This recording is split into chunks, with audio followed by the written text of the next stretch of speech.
Sa loob ng 6 na buwan, pag-uwi ko, 150 pa rin.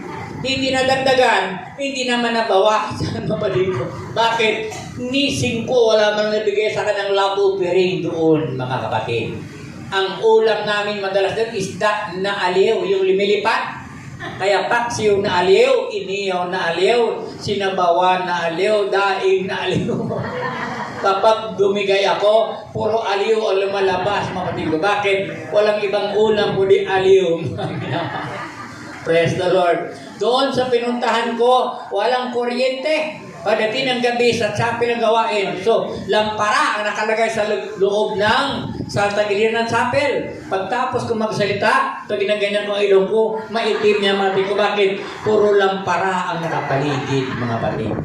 Minsan, ang puntahan namin ay ang gawain doon, mga kapatid ko. Walang sakay-sakay, puro lakad. Bakit? Walang kalsada. Bundok lahat, mga kapatid ko. Ang pinakakalsada, yung dagat, kasi bangka sila sakyan.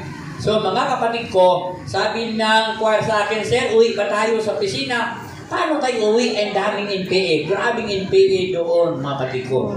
Hindi mo laman NPA o military. Bakit? Parehas na kapatid, parehas may Armalite. Malaman mo lang NPA, bakit naka-rubber lang siya? Ang sundalo ay nakabomba. Ay pagdating ng gabi, alanganin naman ilawan mong paa niya para malaman mo yung PE military. So sabi ko, huwag na tayong umuwi. Baka magpakamalantatan yung PE at mamatay tayo. So doon kami natulog sa bahay ng coordinator.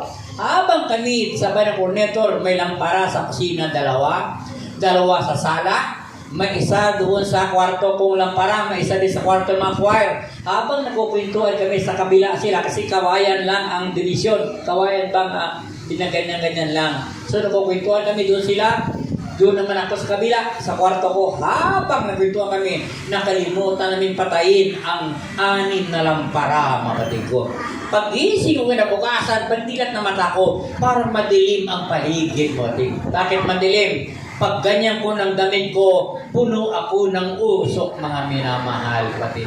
Bakit? Nakalimutan namin ang lampara, patayin. Praise the Lord. Kumain ako ng buko.